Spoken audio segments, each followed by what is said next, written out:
વક્તા છત્રપાલસિંહ જાડેજા તો એવું કહી રહ્યો છે કે 2017ની અંદર જે પ્રદીપસિંહને જૂતું માર્યું હતું તેનો બદલો લીધો છે એમને.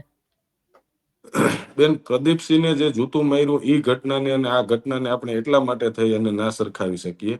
પ્રદીપસિંહને જે જૂતું મારવામાં આવ્યું હતું ને એ સત્તાની સામે સવાલ પૂછવા માટેનું જૂતું મારવામાં આવ્યું હતું. એક યુવાન, ગુજરાતનો યુવાન, ગુજરાતમાં યુવાનો દારૂ અને ડ્રગ્સના રવાડે ના ચડે એના માટે થઈ અને ગૃહમંત્રી સમક્ષ પોતાની વેદના ઠાલવવા માટે થઈ અને એ જૂતાનો ઘા કરવામાં આવ્યો હતો. આજે જે જૂતાનો ઘા કરવામાં આવ્યો છે ને એ વિરોધ પક્ષના અવાજને દબાવવા માટે ઘા કરવામાં આવ્યો છે. એટલે સેમ ઘટના એક જ છે, પણ બેયને તમે જોવો તો આજે પણ 10 વર્ષ બાદ, 7-8 વર્ષ બાદ પણ દારૂ અને ડ્રગ્સના જે અડ્ડાઓ હતા એનાથી વધી ગયા છે. તો આ જૂતું ખરેખર મારવું હોય તો એ સત્તામાં બેઠેલા લોકોને મારવાનું હોય અત્યારે.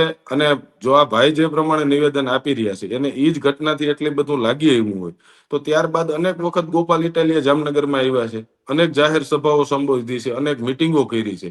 તો આ મિટિંગોમાં કે જાહેર સભાઓમાં એને કરવું જોઈએ, પરંતુ જે 7-8 વર્ષ બાદ અચાનક એમને જે પ્રદીપસિંહની ઘટના સાથે આ ઘટનાને સાંકળવાનો પ્રયાસ કરે છે એ વાત તદ્દન બંને વાતો અલગ અલગ છે બેન.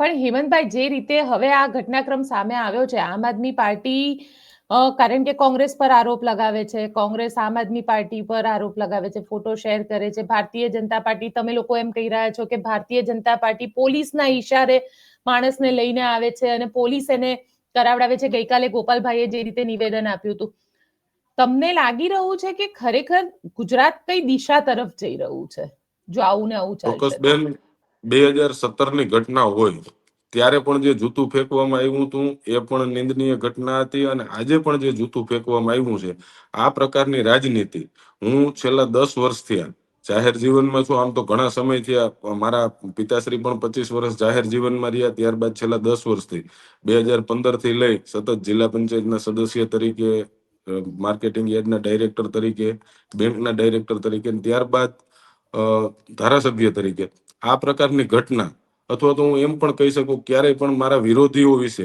નામજોગ મેં ક્યારેય એમને એક કક્ષાથી નીચે જઈ અને ક્યારેય મેં એમના વિશે ખરાબ મેં બોલ્યું નથી. તો આ પ્રકારની જૂતું મારવાની રાજનીતિ કે જે સાંપ્રત સમયની અંદર યુવાનો કે જે કોઈ પણ ગુમરાહ થઈને આ રીતની રાજનીતિ કરી રહ્યા છે, એ બિલકુલ ગુજરાતને એક અલગ દિશા તરફ લઈ જઈ રહ્યું છે. ગુજરાત છે એ હંમેશા શાંતિપ્રિય પ્રદેશ રહ્યો છે અને ગુજરાતમાં શાંતિ કાયમી માટે રહેવી જોઈએ એવું હું નકર ચોક્કસપૂર્ણતાથી કહી શકું છું.